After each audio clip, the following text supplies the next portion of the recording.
ایک طرف حضرت نوح کا غیر متزلزل ایمان ہے، جیسے ہی حکم ملا انہوں نے فوراً لکڑیاں جمع کی اور بالکل خشک زمین پر ایک دیوے ہیکل کشتی بنانا شروع کر دی۔ اور دوسری طرف اس معاشرے کا غرور اور تکبر دیکھیے، ذرا چشم تصور سے دیکھیں، لوگ پاس سے گزر رہے ہیں، قہقہیں لگا رہے ہیں، تانے دے رہے ہیں کہ خشکی پر بحری جہاز، یہ کیا مذاق ہے؟ انہیں بالکل اندازہ نہیں تھا کہ وہ کس تباہی کے دہانے پر کھڑے ہیں، جبکہ نبی کو خدائی وعدے کے سچا ہونے کا پورا یقین تھا۔ اور پھر ہم بات کر رہے ہیں حضرت نوح علیہ السلام اور ان کے دور کے عظیم طوفان کی۔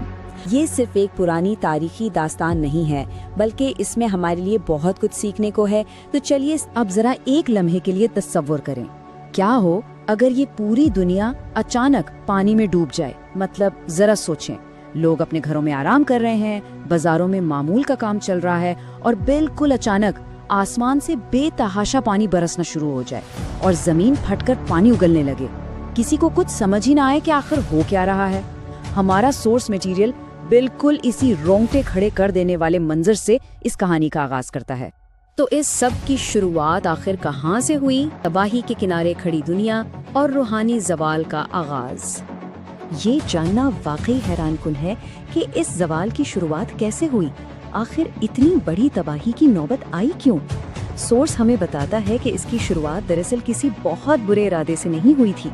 لوگوں نے شروع میں محض اپنے نیک اور بزرگ لوگوں کی یاد تازہ رکھنے کے لیے ان کے مجسمے بنائے تھے، لیکن اور یہاں ایک بہت بڑا لیکن ہے، وقت گزرنے کے ساتھ ساتھ یہ یادگاریں عقیدت میں اور پھر عقیدت آہستہ آہستہ بت پرستی میں بدل گئیں۔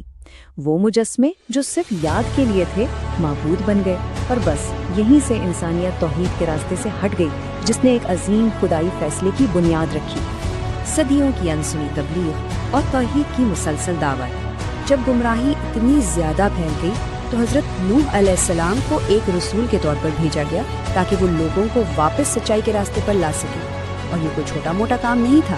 ہم یہاں چند دنوں یا مہینوں کی بات نہیں کر رہے ہیں، دہائیاں گزری اور پھر صدیاں گزر گئی، ایک طویل عرصہ جس میں وہ مسلسل توحید کی دعوت دیتے رہے، اور جواب میں کیا ملا؟ صرف انکار اور حد سے زیادہ مذاق۔ قوم اپنی ہٹ دھرمی پر قائم رہی کہ وہ اپنے باپ دادا کے طریقے کسی صورت نہیں چھوڑیں گے، لیکن اس سب کے باوجود پیغمبر کا صبر کمال کا تھا۔ یہ سلسلہ تب تک چلتا رہا جب تک کہ بالآخر وہ آخری وحی نہیں آ گئی کہ اب کوئی اور ایمان لانے والا نہیں ہے، یعنی اب وقت ختم ہو چکا تھا۔ یہاں سے کہانی ایک نیا اور حیران کن موڑ لیتی ہے۔ ایک غیر معمولی کشتی کی تعمیر، خدائی نگرانی میں تیاری۔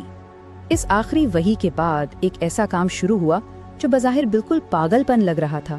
یہاں سورس ہمیں دو بالکل مختلف رویے دکھاتا ہے۔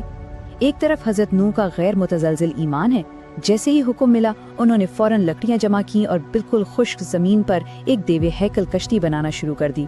اور دوسری طرف اس معاشرے کا غرور اور تکبر دیکھیے، ذرا چشم تصور سے دیکھیں، لوگ پاس سے گزر رہے ہیں، قہقہیں لگا رہے ہیں، تانے دے رہے ہیں کہ خشکی پر بحری جہاز، یہ کیا مذاق ہے؟